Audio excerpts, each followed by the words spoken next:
A gente está num daqueles momentos da história que, num dia acontece muita coisa. Numa semana, o quadro muda completamente. Eu quero começar fazendo esse balanço. Na segunda-feira passada, houve reunião do Diretório Nacional do PMDB e os jornais anunciavam o seguinte: o impeachment está perto. A debandada do PMDB, com certeza, influenciaria a debandada de outros partidos da base parlamentar. Felizmente, não foi isso que aconteceu. Aquela reunião do PMDB, muito pelo contrário, pode ter sido o início da virada desse processo aqui no Congresso em relação ao impeachment. E nas ruas também. O primeiro ponto que eu quero chamar a atenção aqui é a foto daquele evento.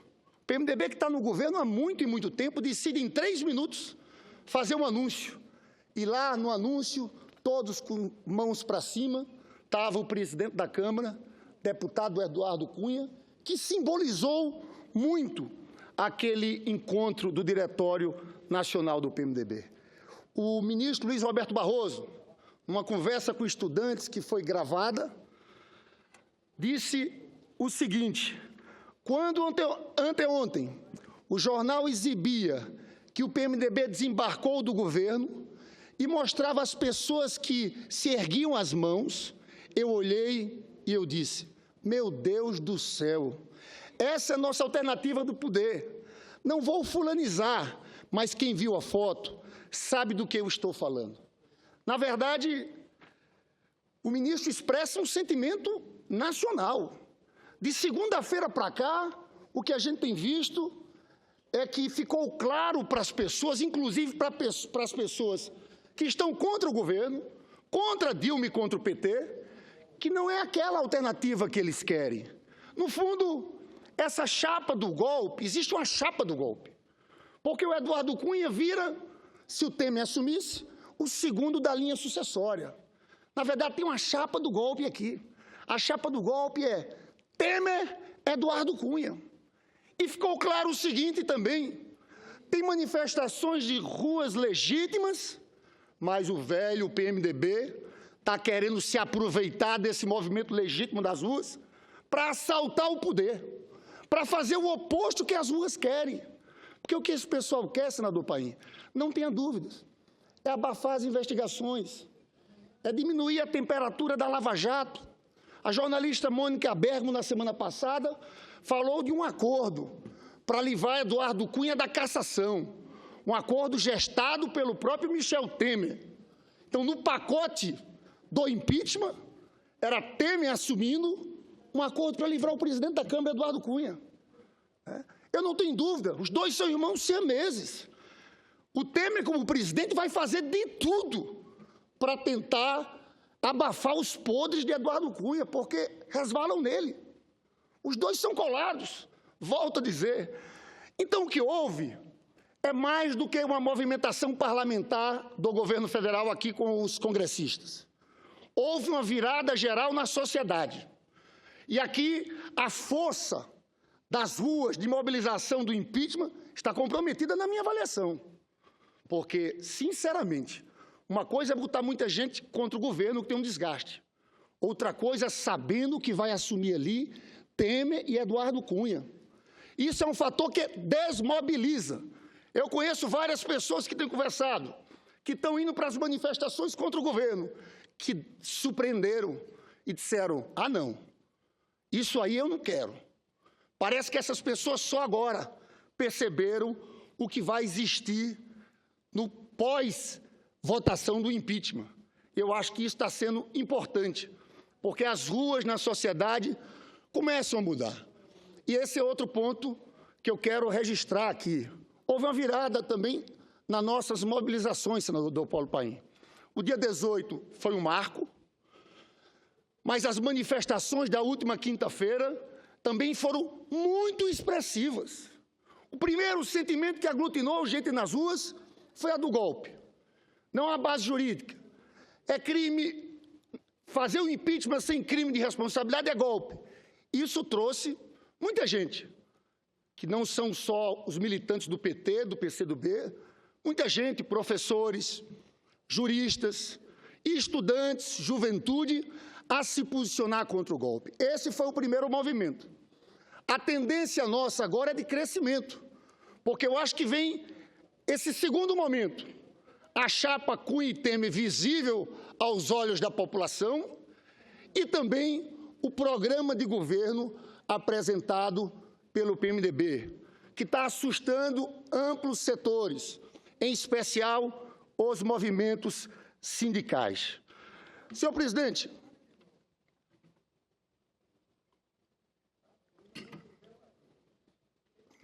um outro fator importante é que está ficando claro também que há excessos na Lava Jato.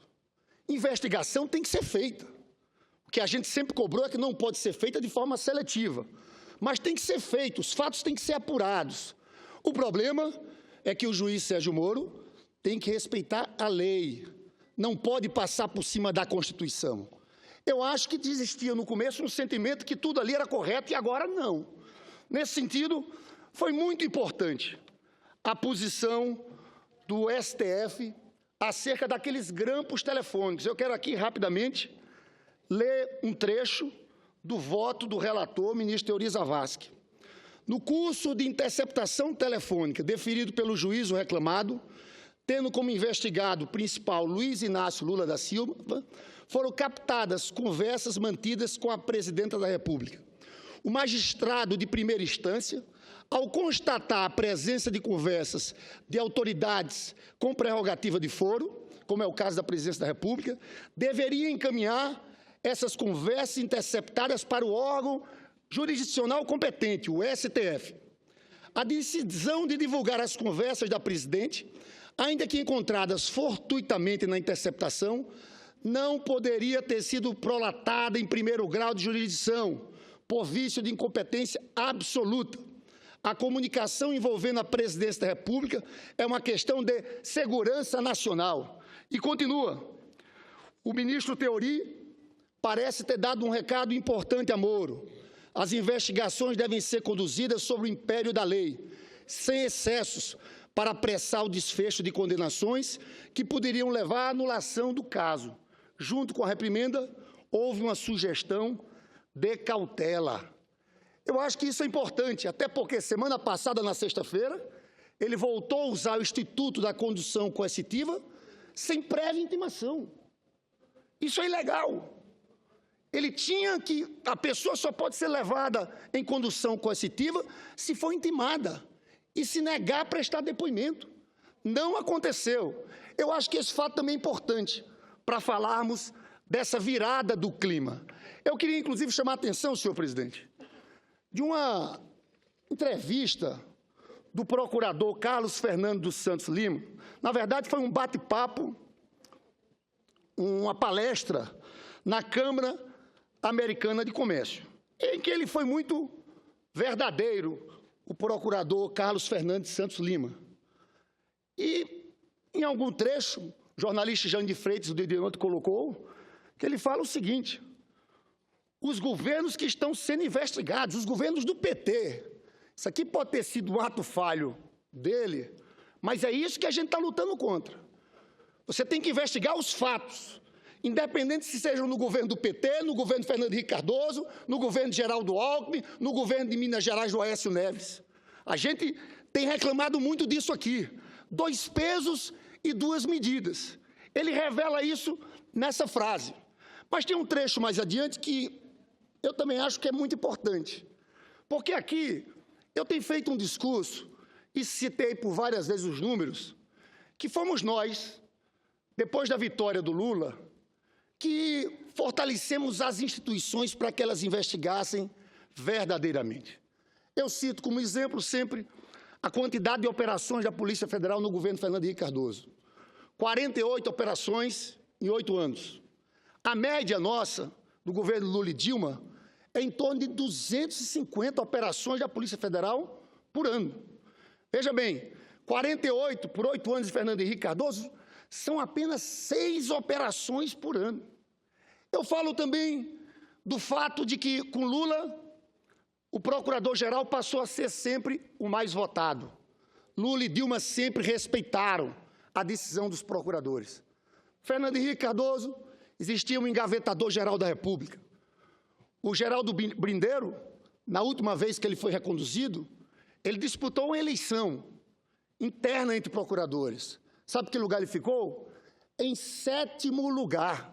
Mesmo assim, Fernando Henrique nomeou o Geraldo Brindeiro. Pois bem, senador Cristóvão, eu queria até chamar a atenção, o procurador Carlos Fernando, esse de Curitiba, que conduz a Lava Jato, ele diz o seguinte: opa, peraí, deixa eu... Estou com a parte errada aqui. Ai, gente.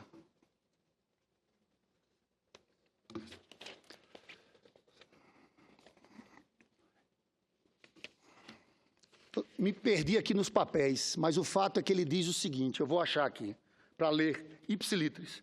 Ele diz o seguinte, que espera que, se mudar o governo, as investigações sejam feitas da forma como está sendo hoje, sem interferência do governo. Aí ele diz, eu tenho que reconhecer, no governo do PT, não houve interferência nas investigações. No governo anterior, havia controle das instituições. Porque quem está falando isso, eu quero pegar aqui o trecho, não é um senador do PT, é o procurador Carlos Fernando da Lava Jato, que dizia que existia controle das instituições no governo Fernando Henrique Cardoso. E que uma coisa ele tem que reconhecer, no governo do PT parou de haver controle das instituições. Eu acho que isso aqui é muito revelador, né? Porque, volto a dizer, há pouco tempo, quem cuidava da nossa Procuradoria-Geral era o engavetador-geral da República. Quer uma parte, senador Cristóvão? Até me ajuda aqui a achar meu papel. Tá bom, enquanto o senhor procura o papel, eu quero dizer que eu concordo com essa colocação do procurador.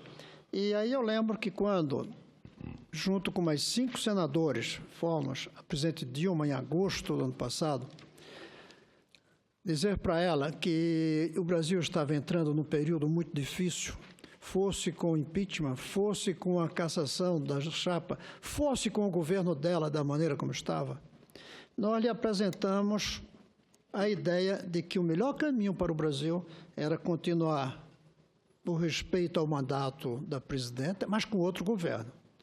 Até usamos a expressão de que ela deveria procurar ser a Itamar dela própria. Fazer aquele... Aliás, o senhor sempre foi um dos incentivadores aqui. Fazer um grande acordo, fazer a possibilidade de um governo que atravessasse esses anos. E lhe apresentamos uma lista de itens, que era ela dizer que o partido dela era o Brasil, não era nenhuma das siglas existentes, ela vir aqui ao Congresso, reconhecer, sim, que houve erros tanto na campanha quanto na condução da economia, dizer que queria ser a presidente do Brasil inteiro e pedir para isso que a própria oposição se comprometesse. E um item que estava lá era dar todo o apoio à Lava Jato. E ela aceitou tudo, mas disse, esse aspecto da Lava Jato não faz sentido vocês pedirem, porque eu tenho dado toda a cobertura. E eu, que escrevi a carta, devo lhe dizer aqui de público, que eu reconheci na hora. A senhora tem razão. Esse item a gente não precisava ter colocado nessa carta. De fato, não se pode dizer que ela tenha influenciado, embora, na hora da nomeação do ex-presidente Lula para ministro, passou a ideia, sim, de uma tentativa não de interferir nas investigações, mas de tentar impedir que houvesse qualquer constrangimento ao ex-presidente Lula, diferente daquele que se faz com quem tem a imunidade, que nem deveríamos ter, na verdade. Então, eu quero reconhecer que o procurador tem razão quando diz que o governo Dilma, do ponto de vista de permitir que as investigações avançassem, é uma verdade. Como também é preciso reconhecer o papel, embora esse seja secundário, do ministro da Justiça, o ministro Cardoso, que também tem tido um comportamento, agora já não está mais, um comportamento correto do ponto de vista das investigações. Faltou, talvez, mantém-se essa dúvida do ponto de vista de tentar proteger o ex-presidente Lula, mas não durante as investigações, mas pós-investigações. Muito obrigado, senador Cristóvão Buarque, pela parte. e eu acabei aqui no tempo achando o trecho da fala do procurador Carlos Fernando Lima. Ele diz o seguinte: aqui temos um ponto positivo que os governos investigados do PT têm a seu favor. Boa parte da atual independência do Ministério Público, da capacidade técnica da Polícia Federal, decorre de uma não intervenção do poder político, fato que tem que ser reconhecido. Os governos anteriores, diz ele, realmente mantinham o controle das instituições, mas esperamos que isso esteja superado. Porque, na verdade, ele fala aqui, preocupado com a possibilidade de formação de um novo governo Temer. A preocupação deles é voltarem a controlar essas instituições, que eu tenho certeza que vão tentar, porque eles querem, volto a dizer, abafar essas investigações da Lava Jato. Então, esse é um ponto importantíssimo. Agora, senador Cristóvão, em relação ao presidente Lula, vamos lá. Um dos princípios fundamentais do Estado Democrático de Direito da nossa República é a separação dos poderes. No dia que uma presidente da República não puder nomear um ministro, foi interferência indevida do judiciário do ministro Gilmar Mendes. Sinceramente, o presidente Lula, você tem regras na administração pública para você poder participar da administração pública. A gente fez a ficha limpa da administração pública. Você ter condenação em segunda instância é igual a disputa de cargos eletivos. Se você é condenado em segunda instância, você não pode participar do processo eleitoral. Se você é condenado em segunda instância, você também não pode ocupar cargos da administração pública. O presidente Lula, nem réu é. Nem réu é. Ele só responde a inquérito. Não tem denúncia aceita. Tentar impedir que o presidente Lula assuma, por isso eu converso muito com o presidente Lula, sabe que tinha uma resistência nele que era justamente essa. Ele disse, eu não quero ficar parecendo que eu estou fugindo de investigação, onde quer que seja. O problema, e vamos ser sérios, sinceros aqui, nós precisávamos do presidente Lula. A presidenta Dilma precisa do presidente Lula. Precisa para barrar o impeachment, mas para construir um clima para o outro momento. Para o outro momento. Porque eu penso, no dia depois do pós-impeachment, eu acho, sinceramente, nós vamos ganhar essa batalha do impeachment. Porque essa batalha, do jeito que está sendo feita, estão trazendo um constrangimento. O que foi o editorial da Folha ontem? Eu acho que o editorial da Folha foi um importante editorial, e aquilo, no fundo, ela anunciou o desembarque dessa coisa do Temer. Porque estava constrangedor até para a Folha de São Paulo, para os leitores delas. Apoiar uma coisa dessa, sem base jurídica, entrando Michel Temer, PMDB, ficou muito pesado. Então, o que a Folha ali anunciou foi o desembarque do Temer, que eu acho que vai acontecer em amplos setores até a data da votação do impeachment. Eu vou entrar num ponto aqui, senador Cristóvão, talvez que Vossa Excelência discorde, vai discordar, mas eu acho que no segundo momento é derrotar o impeachment e colocar como centro a recuperação econômica. Nós temos que voltar a colocar essa economia para crescer. E, para mim, nós temos referências. Acho que o que o presidente Lula fez em 2008, 2009, naquela crise, é uma importante referência. A inflação está baixando no país. O que é que a gente fez lá? O Meirelles era o presidente do Banco Central, com todas as críticas que a gente tem ao Meirelles. Ele baixou 5 pontos as taxas de juros no ano de 2009. Caiu de 13,75 para 8,75. Claro que ele já podia ter baixado em 2008, mas foi uma queda de 5 pontos, que abriu espaço fiscal. E o governo que fez, na verdade, aumentou gastos em investimentos e aumentou gasto social, que cresceu 10% ao ano. É a receita que o Lula sempre fala, exemplificando o seguinte, é colocar dinheiro na mão dos pobres, que faz a economia aquecer. Então, eu acho que nós temos que... Tem um problema fiscal? Centralmente, o problema fiscal hoje é pelo impacto das altas taxas de juros. Nós, até janeiro desse ano, nos 12 meses acumulados, pagamos, senador Cristóvão, 540 bilhões de juros da dívida. Então, do déficit de 10,30, 8,5 são juros. Né? Então, eu, sinceramente, acho que a gente tem que concentrar na questão do crescimento econômico, porque a gente sabe, pela história do país aqui, que só há melhora no quadro fiscal quando a economia volta a crescer. Então, acho que esse é um ponto importante. Mas tem 3 pontos simbólicos que eu colocaria aqui também, que se eu fosse presidente Lula, junto com a presidenta Dilma, Lula como ministro da Casa Civil, entraria. 1, corrigir o sistema tributário. Ter coragem de apresentar um projeto que tribute o andar de cima.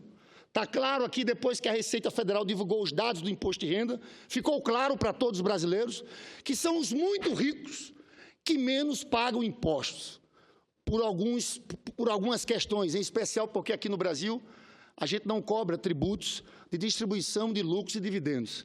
Então, às vezes, um funcionário público que ganha R$5 mil paga 27,5%, alguém que ganha R$200 mil a título de distribuição de lucros e dividendos paga 0%. Então, eu escolheria um desses pontos, seja distribuição de lucros e dividendos, herança, a mudança da tabela no imposto de renda, algo que simbolizasse essa preocupação em deixar o sistema tributário mais desigual. Primeiro ponto. O segundo ponto, para mim, nós temos que avançar na democratização dos meios de comunicação. Essa juventude que está indo para as ruas quer isso, quer debater isso. Acho que seria um gesto corajoso para a gente fazer nesse momento.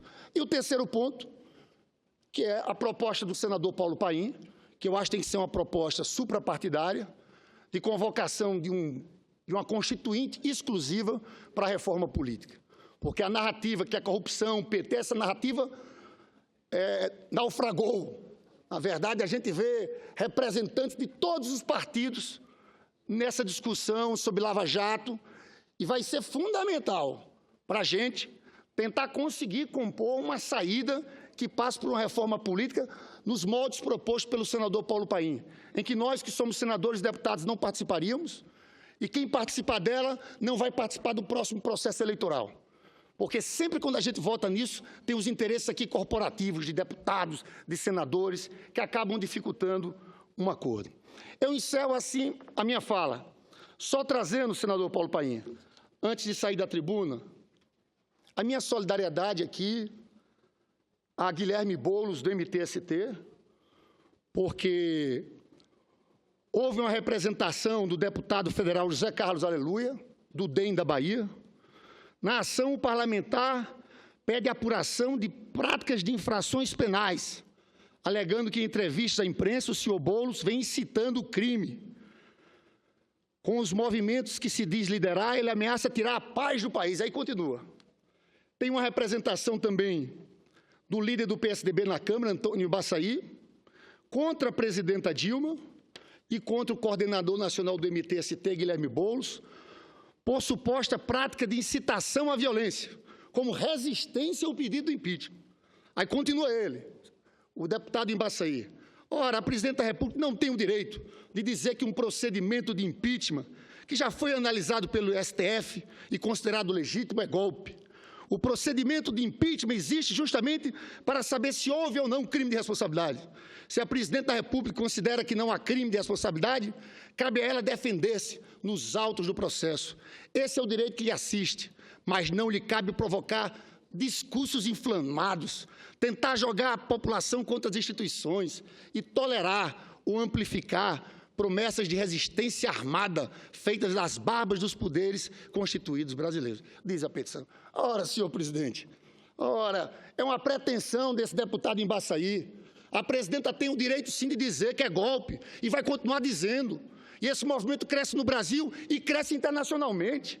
Ora, me venha com essa. E mais ainda, o que o coordenador do MTST disse foi o seguinte, a frase é o seguinte,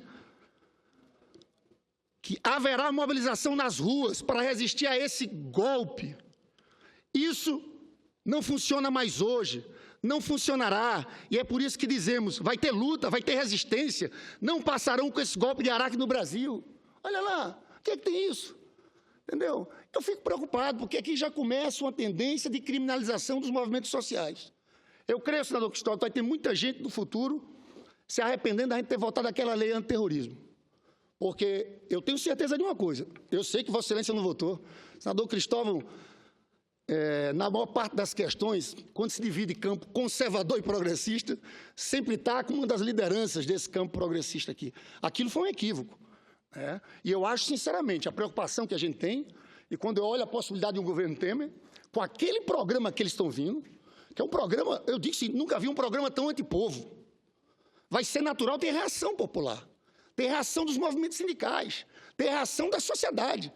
E o que essas representações apontam já aqui, antecipadamente, é uma tentativa de criminalizar aqueles que querem resistir a retirar direitos. Senador Medeiros. Senador Cristóvão, o senador Lindbergh, permita-me divergir, mas ele cometeu um crime ali, senador Lindbergh, nas barbas da presidência da República, e mais isso diminui. A presidente Dilma tem todo o direito de resistir a esse processo de impeachment dentro do processo, do devido processo legal. Que nem hoje vai fazer o advogado-geral da União ali, dentro do foro. Não cabe, e está havendo incitação ao crime, sim, está havendo incitação à violência. E eu cito, vou citar só 3 casos aqui, para coisa. O presidente, o Stedley, cada vez que ele abre a boca é um discurso de ódio. Aquele rapaz da CUT, eu não sei se ele faz para tentar aparecer para presidente ou tentar se aproximar mais do ex-presidente Lula.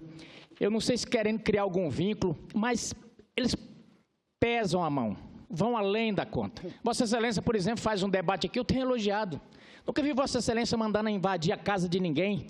Vossa Excelência diz aqui direto um mantra bem calcado pelos marqueteiros do Planalto, do golpe, e a gente faz o contraponto e faz o debate aqui normal. Um diz que é golpe, outro diz que não é golpe.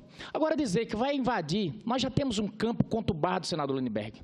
Eu sou de um estado que o processo de regularização fundiária é ponto direto de conflito, onde existe mortes, onde existe milícia, onde existe tudo.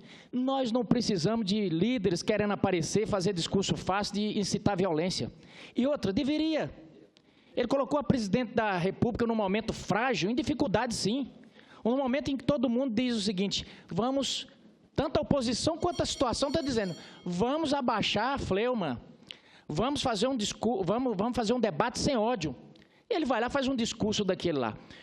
Colocou sim a presidente da República em dificuldade e passível até de vir um outro e entender que houve prevaricação dela, porque ele incitou um crime.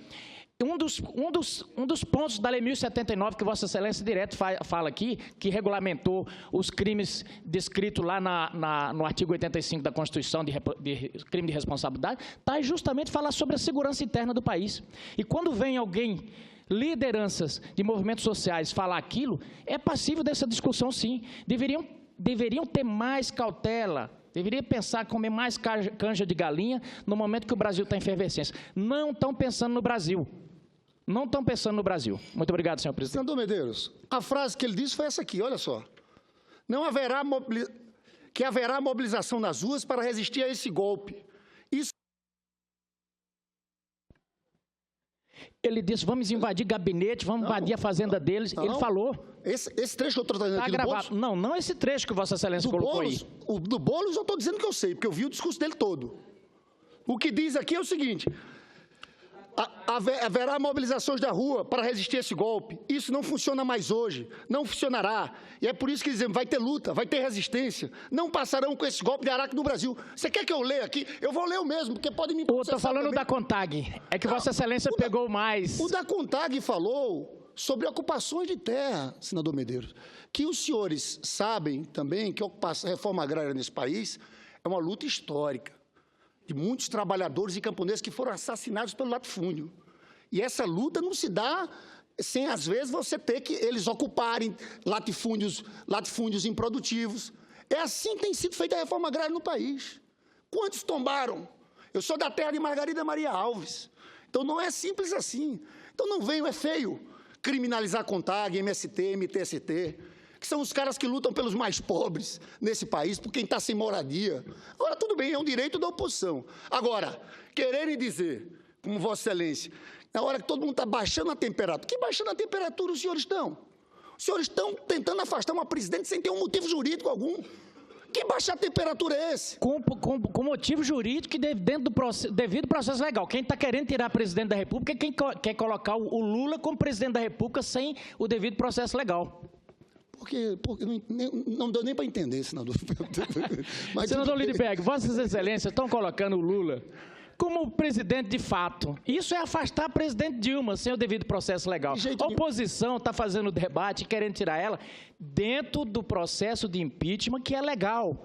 Vossa Excelência tem contraposto, mas a pedalada fiscal é crime sim, e houve crime de responsabilização. Esse debate está sendo feito, está sendo posto. O mérito está sendo discutido lá hoje. Eu gostei muito, viu, só para encerrar esse ponto aqui. Primeiro, colocar o Lula como ministro da Casa Civil é extremamente legítimo. O Lula pode ajudar muito a Dilma, pode animar esse país, pode oferecer um rumo. Isso não é tirar a Dilma da presidência da República. Isso é uma bobagem. Agora, em relação ao pedido jurídico, a base jurídica, se Vossa Excelência assistir hoje, o nosso advogado-geral da União, Zé Eduardo Cardoso, Vossa Excelência é capaz de se convencer. Porque aqui nesse debate, aqui no Senado, eu até hoje não vi um argumento sólido. Você sabe que o editorial da Folha, inclusive, de ontem, ele coloca uma questão importante. Ele diz, embora existam motivos para o impedimento, até porque a legislação estabelece farta gama de opções, nenhum deles é irrefutável. Não que falte indício de má conduta, falta, até agora, a comprovação cabal, que não existe. Pedaladas fiscais são razão questionável, numa cultura orçamentária ainda permissível. Eu devo concluir dizendo só uma coisa. Por trás desses pedidos de impeachment por pedalada fiscal e dos créditos suplementares, do crédito suplementar, senador Cristóvão, que é uma bobagem do jeito que eles colocam, porque eles dizem o seguinte, a Dilma assinou 6 decretos de créditos suplementares. Aí qual é o argumento? É que tem um artigo 4º na lei orçamentária que diz o seguinte, você pode sim apresentar decreto sem autorização legislativa, desde que respeitado o superávit primário. O fato é que, em 2014 e 2015, todos os governos, governo federal e governos estaduais, tiveram que mudar a meta de superávit primário. Quando o governo muda a meta de superávit primário de 2015, ele resolveu o problema. Aí, eu peguei aqui na conversa com o senador Cássio semana passada, eu digo, olha, lá, Geraldo Alckmin, foram 31 decretos de créditos suplementares, também com mudança da meta de superávit primário. Nós estamos lá fechando os números na liderança, são entre 14 e 16 governadores, que fizeram a mesma coisa. Decreto e crédito suplementar, mudando a meta do superávit primário. Agora, por trás dessa discussão toda, desse pedido, existe uma lógica, que é o endeusamento do superávit primário. No fundo é isso. Eles querem introduzir o pessoal do TCU que analisou essa peça e a decisão do TCU, eles querem introduzir uma coisa que não existe no Brasil, que é o shutdown, o fechamento do Estado. Eles querem que o governo avalie de 2 em 2 meses, senador Cristóvão. Se tiver uma diminuição da arrecadação, corta tudo, paralisa tudo, sejam programas sociais, o que for. É isso que está por trás disso. É uma ideologia ultraliberal e fiscalista. De terem coragem, eles discutem lá no âmbito do direito financeiro e transformaram isso na grande contenda nacional. Estamos nós discutindo aqui questões contábeis, técnicas, para afastar uma presidente da República. Esse é um grande exagero. Eu, então, resumo dizendo o seguinte, senador Paulo Paim, eu saio dessa tribuna com a certeza que nós estamos virando esse processo de impeachment, virando no Congresso e virando nas ruas. Saio com a certeza, nós estamos na ofensiva. Não sei se o outro lado, nas manifestações, vão continuar com o mesmo vigor. Agora que a chapa do golpe está clara, que vai assumir é Temer e Eduardo Cunha. Então, eu vejo um momento de crescimento nosso e de perplexidade daqueles que estavam defendendo o impeachment com tanto entusiasmo. E o editorial da Folha, na verdade, reflete isso. A Folha não é uma opinião só dela, é de muita gente que está ali, né? O constrangimento, mesmo daqueles que estavam nas ruas contra a gente, com essa saída. A saída Temer e Cunha é uma saída imoral, golpista. Por isso, eu encerro demonstrando o meu otimismo. Eu acho que nesses próximos 15 dias nós vamos ter uma batalha nas ruas e no Congresso Nacional e espero que a gente barre o impeachment e apresente uma agenda à nação de recuperação do crescimento econômico. Muito bem, esse foi o senador Lindbergh Farias, mais uma vez na tribuna, apontando caminhos. Agora é a vez de uma comunicação de líder, senador Regufe. Tanto faz. Você é o único inscrito aqui nessas comunicações, e depois volta para um orador inscrito.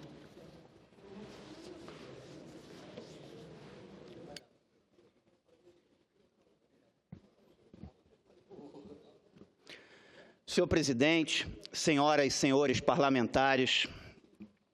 Senhor presidente, eu estou lendo nos jornais e nos sites de notícias que o governo está pensando em fazer uma reforma ministerial.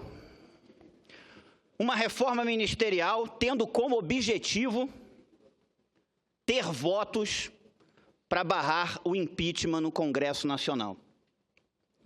Ou seja, dar cargos para os parlamentares em troca de votos no parlamento.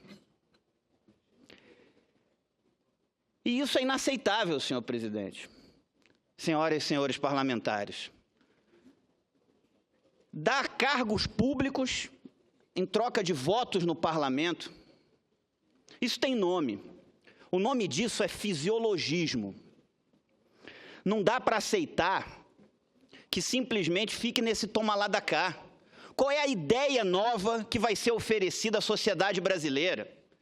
Uma reforma ministerial tinha que objetivar a melhoria da qualidade dos serviços públicos que são oferecidos à sociedade brasileira, ao contribuinte brasileiro pelos impostos que esse paga, e não votos no parlamento. Não dá para aceitar isso. Qual é a ideia nova na área de saúde que vai ser implementada? Qual é a política pública nova na área de educação que vai ser ofertada à população brasileira? Nada disso vale. O que vale são os votos no parlamento. O nome disso é fisiologismo. E as pessoas estão vendo isso como algo normal e natural. Isso já faz parte da política, é isso mesmo. Isso é normal, é natural. Não é normal, não é natural. Estão se utilizando de cargos públicos que deveriam estar ali para devolver serviços públicos de qualidade ao contribuinte brasileiro, simplesmente para ter votos no parlamento. Ah, mas o governo Fernando Henrique fez. O governo Fernando Henrique fez na compra de votos para a reeleição. Está errado também. Ah, mas o PMDB já está fazendo para o governo próximo, para o Temer. Está errado também. Isso é inaceitável. Não dá para aceitar isso. No Brasil, nós temos, de acordo com uma resposta formal do Ministério do Planejamento a um requerimento formal de informações que eu fiz como parlamentar, no Brasil, nós temos 23.941 cargos comissionados. A França possui 4.800. Os Estados Unidos inteiro, 8.000. O Brasil, 23.941. Para quê? Para isso.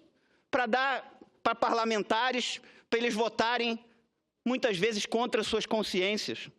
Isso não é correto. É como se o Estado brasileiro existisse não para devolver serviços públicos de qualidade ao contribuinte.